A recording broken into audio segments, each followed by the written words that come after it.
أنا xildhibaan guud Axmed Cali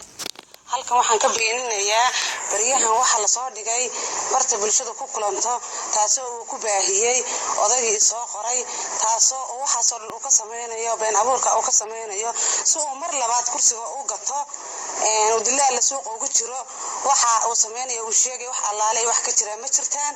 waa been iyo fogaanta uu sameysanayo waa khalad waligiiba lagu yaqaan mid maanta kaliya sameeyay ma wuxuu dhaqan u lahaa waligii sameyn jiray waa wuxuu caado u lahaa waa wuxuu ilaa 12 ku dhaqmi jiray waa fogaanta uu sameeyo ceeb uu isleeyahay kursiga ku fadeexaday gabadha marka waxa uu sheegay waxaan caalamka u sheegay wax allaalay waxa uu sheegay inay wax ka jirin inay khalad tahay inuu dambiile isagu yahay ina wuxuu isagu uu sameeyay ma wax kale ayna dhicin website-da isagu galiyay kaana waxa la yiraahdaa odagii soo qoray waxa la yiraahdaa boqor maxamed jaamac waan la wada og yahay aqladeedina waa joogan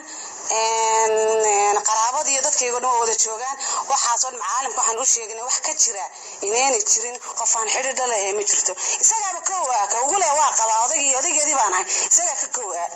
marka waxa cadeyn inuu been sheegay waxa cadeyn inuu isagu ka kooyo laana naagta qaba